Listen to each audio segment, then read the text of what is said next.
안녕하세요. 존버스톤TV의 존버스톤입니다. 오늘은 2월부터 4월 중에 핫섹터들에 대해서 총 정리를 해보고 다음 주에는 어떤 것들이 좀 더 갈 수 있을지에 대해서 저의 생각도 추가하도록 하겠습니다.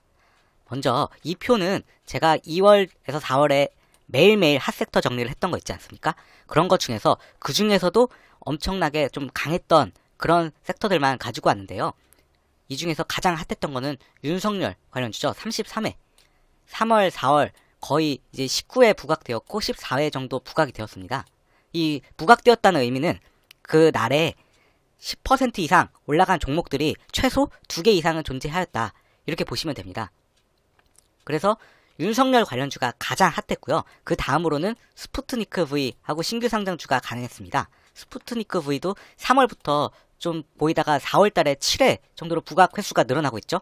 총 그래서 10회 정도로 지금 부각이 되었고요. 신규 상장주 같은 경우에는 5회, 4회 이렇게 되어 있는데 그래서 9회 정도로 꽤 주목을 많이 받았습니다. 그 다음에 원자재 곡물, 이재명, 우선주, 두나무, 진단키트 관련주들은 모두 보시면 8회 정도로 골고루 좀 부각을 받았었는데요. 특히 진단키트주의 경우에는 코로나 확산세 조짐이 보이면서 4월에 무척 강한 모습을 보여줬습니다. 보시면 진단키트는 2월, 3월에는 뭐 부각된 게 없는데 4월에 엄청 부각이 많이 됐잖아요. 그만큼 요즘에는 진단키트 관련주들이 좀 부각이 많이 되었다라고 할 수가 있겠죠. 물론 이재명 관련주 같은 경우에는 윤석열 관련주들 이렇게 부각될 때 가끔씩 4회 이런 식으로 부각이 좀 되었습니다. 뭐 가상화폐, 게임주, 미중분쟁, 자동차 이런 애들도 뭐 6회, 5회 이런 식으로 꽤나 부각을 받은 편입니다. 다음으로 보시면 첫 번째로는 윤석열 관련주하고 스푸트니크 V 관련주인데요. 제가 관련주들을 정리를 쫙 이렇게 했어요. 애니 능률부터 해서 부방까지 했는데 윤석열 관련주 중에서 강한 모습을 보였던 종목은 대상 기간 중 총 58개였습니다. 엄청 많죠. 이게 다 합해서 58개 정도 됩니다. 물론 이거 말고도 더 있지만 제가 기준으로 삼는 것은 그 당일 10% 이상 한 번이라도 상승을 했던 그런 종목들만을 추려왔습니다. 그래서 이로 보아서 산발적으로 슈팅이 나왔던 것을 알 수가 있습니다. 그리고 참고로 대상 기간이라는 거는 위에 적어놨죠. 2월 19일부터 4월 23일까지입니다. 그리고 가장 최근 지지율은 윤석열이 22%, 이재명 25%라고 나와 있는데요. 이 관련 기사를 잠시 보시면 4월 22일자 기사인데 이재명 25%, 윤석열 22%잖아요. 근데 이재명이 더 높죠. 3% 정도. 그런데도 불구하고 윤석열 관련주가 최근에는 좀 더 많이 강세를 보였습니다. 그런데 대선이 약 10개월가량 남았기 때문에 그 사이에 윤석열 관련주들이 좀 움직일 가능성이 또 존재하고요. 관련주라고 하면은 여기서 제가 말씀드린 이 관련주는 윤석열 관련주뿐만이 아니라 이재명 관련주도 있고 또 정세균 총리도 이제 대선에 나온다고 하지 않습니까? 그런 것 때문에 정치 테마주들을 다 포함한 개념입니다. 여기 제가 차기 대선일이 내년 3월 9일이라고 적어놨죠. 그 다음으로 스푸트니크 V 관련주인데요. 이 관련주는 총 9개가 있습니다. 시장에서 주목받는 게 말이죠. 그리고 4월에 아까 말씀드렸지만 7회 부각이 되었고요. 이는 우리나라의 백신 물량이 부족한 상황에서 스푸트니크 V의 도입 가능성이 있기 때문입니다. 한번 그 기사를 보시면 이게 4월 23일자 기사인데요. 정부에서 스푸트니크 V 도입 유럽의약품청 결정 주목 이렇게 나와 있잖아요. 그래서 유럽의약품청이 러시아 백신인 스푸트니크 V를 도입하려고 하니까 그렇게 되면은 우리나라가 지금 물량이 부족하지 않습니까? 백신 접종률도 되게 낮고요. 그래서 스푸트니크를 좀 도입하고자 하는 그런 움직임이 조금씩 보입니다. 그래서 최근에 이렇게 4월에 7회 부각이 되었고요. 제 생각에는 아직 이 스푸트니크 V가 들어오진 않았지만 자꾸 들어오려는 그런 기사들이 계속 후속 기사들이 나올 것으로 보이고 그때마다 이런 것들이 오를 거라고 생각을 합니다. 기존에 원래 이트론 EID, 이화전기, 이수앱지스, 바이넥스 이런 애들만 스푸트니크 V 관련주였는데요. 휴온스 관련 컨소시엄을 구성해서 또 스푸트니크 V 제조를 한다고 하는 기사들이 있어서 휴메딕스, 휴온스 글로벌, 휴온스, 대정화금 이게 그나마 좀 크게 움직였습니다. 물론 프레스티지 바이오 파마도 스푸트니크 관련주이긴 한데 제가 여기에다가 적어놓은 것은 10% 이상 이제 상승을 한 그런 종목들만 적어놨습니다. 그리고 신규 상장주 원자재 곡물 이재명 관련주인데요. 신규 상장주도 꽤나 그 대상 기간에 많이 여러 개가 있죠. 대상 기간에 강했던 종목이 14개인데요. 참고로 신규 상장주라고 그 당일날에 모두 상승했다 이런 게 아니고요. 상장한 지 얼마 되지 않았는데 별 이슈가 없이 올랐던 것도 여기에 다 포함이 됩니다. 이 중에서 뭐 SK 바이오사이언스, 뭐 고 바이오랩, 프레스티지 바이오로직스, 자이언트 스텝, 뭐 유명한 애들 꽤 있죠. 바이오다인. 그리고 지수가 애매한 장세에서 수급이 몰린 것으로 보이며 얘 개별적으로 뭔가 특이사항은 없는 것으로 그렇게 보입니다. 그리고 원자재 곡물 관련주는 대상 기간에 강했던 종목이 총 15개고요. 보시면 세부적으로는 석유 관련주, 구리 관련주, 곡물 관련주로 구분이 됩니다. 보시면 여기 한국석유부터 흥구석유까지는 석유 관련주고요. 2935부터 풍산까지는 구리 관련주고 팜스토리부터 여기 한일사료까지는 곡물, 사료 그런 관련주입니다. 근데 이렇게 상승한 이유가 석유, 구리, 곡물 등 원자재 가격이 모두 상승세를 보이면서 관련주들도 움직이고 있기 때문입니다. 원자재 관련 기사를 좀 보시면 이게 4월 24일자 기사이고 국제유가가 경제지표 호조의 반등 이렇게 강세, 국제유가가 강세라고 하잖아요. 경제지표가 좀 좋아지면은 아무래도 석유 같은 거를 좀 사용해서 산업이 활성화될 거라고 생각을 하니까 그런 수요 기대감 때문에 국제유가가 이렇게 오르고 있는 것으로 보이고요. 또 이게 4월 22일자 기사인데 코로나19 제약상 원유 재고 증가의 하락 이런 식으로 나오잖아요. 국제유가가. 그렇기 때문에 지금 마냥 이게 상승만 하진 않고 코로나19 제약산으로 인해서 혹시라도 산업이 또 다시 멈춘다 그러면은 원자재 가격들이 좀 다시 내려갈 가능성도 존재는 합니다. 하지만 제 생각에는 백신 접종률이 좀 계속 높아지고 있고 세계적으로 트래블 버블 이런 것도 하잖아요. 백신 접종률이 높은 나라들끼리 자가격리 같은 것들을 좀 안 하는 그런 정책이 트래블 버블인데요. 그런 것들을 하는 나라도 증가하고 있기 때문에 이 국제유가가 좀 더 올라갈 가능성이 있다고 생각을 하고요. 그리고 이거는 구리 가격인데요. 뭐 구리 가격 다시 뛴다 이런 식으로 나오죠. 내용을 보시면 중국의 수요 감소에 횡보했던 구리 가격이 다시 오름세를 보이고 있다. 미국과 중국의 대규모 인프라 투자로 늘어날 수요만큼 공급이 커지지 않을 것이란 전망이 반영된 것으로 풀이된다. 이런 식으로 또 나와 있고 이거 곡물 가격인데요. 슈퍼사이클 도래 하나. 이것도 4월 23일자 기사인데 내용을 좀 보시면 이처럼 곡물 가격이 오르고 있는 것은 우선 해상운임 상승과 달러와 강세, 남미 지역의 기상 악화에 따른 수급 차질 우려, 2020년, 2021년 기말 재고율 하락 등이 겹쳐지고 있기 때문인 것으로 분석됐다. 라고 해서 또 곡물 가격이 계속 상승하면 이런 관련주들이 오르겠죠.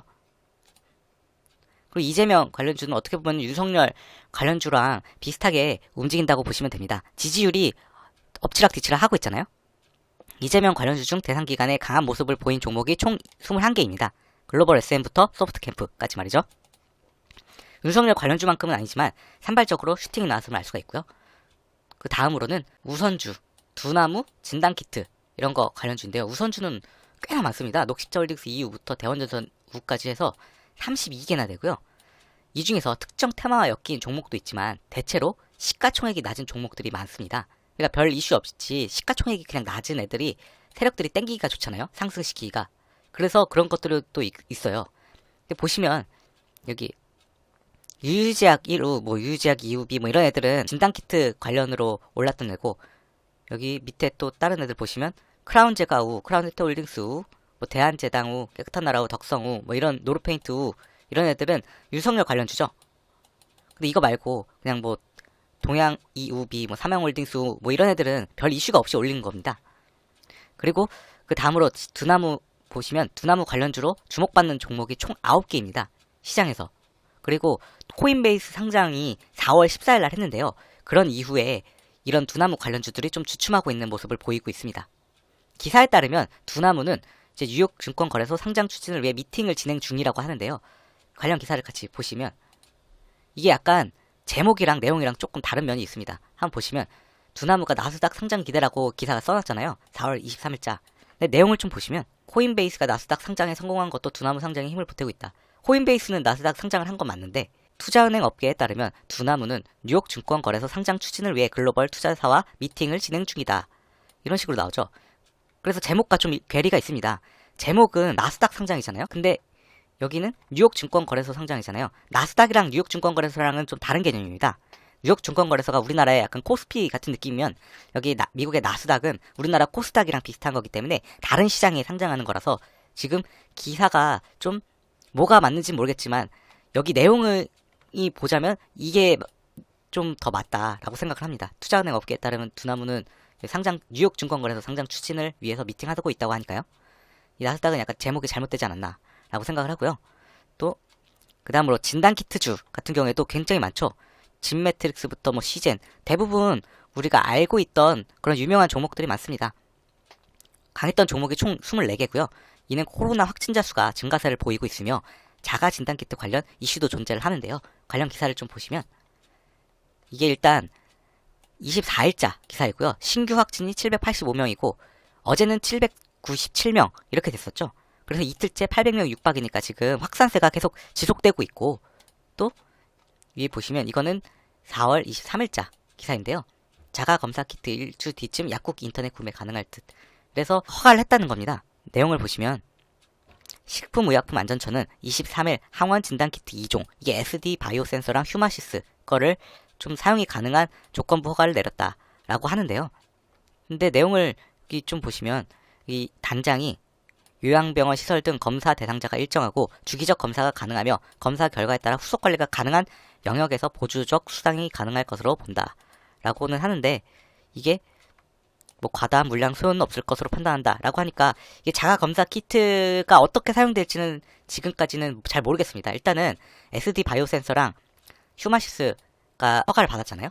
그래서 SD 바이오센서는 지금 그런 상장주가 아니니까 휴마시스는 상장사라서 이렇게 상한가를 갔죠. 보시면. 그리고 SD 바이오센서 같은 거는 관련주가 여기 중에선 유유제약 애들 있잖아요. 유유제약 1호, 유유제약 2호, B, 유유제약, 그리고 오르비텍까지 해가지고 그렇게 관련주이긴 합니다. 그리고 오세훈 서울시장이 자가진단키트를 계속 밀고 있잖아요. 그렇기 때문에 이게 좀 더 서울시 내에서는 자가검사키트를 좀 사용하는 그런 사용처가 확대될 가능성도 있다고 보기 때문에 진단키트 관련주들은 좀 더 움직일 수 있다고 생각을 합니다. 왜냐하면 확진자 수도 계속 늘어나고 있는 추세이잖아요. 그 다음에 마지막으로는 이제 가상화폐, 게임주, 미중분쟁, 자동차 이렇게 있는데요. 가상화폐 관련주 중에서는 총 14개가 강했고요. 이렇게 네오이지 홀딩스부터 IOK까지. 그리고 정부에서 가상화폐에 대한 규제를 하려는 움직임을 보이고 있습니다. 그렇기 때문에 최근에 가상화폐들이 좀 빠지고 있죠. 은성수 가상화폐 인정 못한다. 거래소 모수 폐쇄될 수도. 이게 4월 23일자 기사인데요. 그래서 지금 좀 우리나라 정부 같은 경우에는 가상화폐를 규제하려는 움직임을 많이 보이고 있어서 어떻게 될지 잘 모르겠습니다. 우리나라 또 코인 같은 경우에는 김치 프리미엄이라고 해외보다 좀 더 가격이 높잖아요. 동일 코인이라도 말이죠. 그런 프리미엄이 좀 빠질 가능성도 있다고 생각을 하고요. 또 장기적으로 보면 코인 같은 경우에 디지털 화폐가 강세를 보일지 아니면은 가상화폐가 그런 강세를 보일지 그런 것도 좀 지켜볼 필요가 있다고 생각을 합니다. 그리고 게임주 관련해서는 웹잼부터 플레이리드까지 총 9개 종목이 강했고요. 특이사항은 없습니다. 그냥 개별적으로 가끔씩 움직여주는 것 같습니다. 미중분쟁주는 강한 종목이 총 6개이며 지속적으로 현재 미중이 패권 다툼을 벌이고 있는 중이고, 중국이 히토류를 관련해서 국기화할 조짐이 있기 때문에 대부분 히토류 관련주입니다. 유니온 머터리얼, 티플렉스, 동국, RNS 이런 애들, 해인, 노바텍 다 히토류 관련주죠. 그리고 자동차 관련주 중에서 두월부터 대유 에이텍까지 이렇게 총 19개 종목이 강했으며 대상 기간 동안 특이사항은 없습니다. 제 생각으로는 전기차 확대로 인해 실질 수혜주들이 추가로 움직일 가능성이 존재합니다. 이상으로 2월에서 4월 중 핫섹터에 대해서 저의 생각을 말씀드렸습니다. 시청해주셔서 감사합니다. 여러분의 구독과 좋아요는 영상 제작에 큰 힘이 됩니다.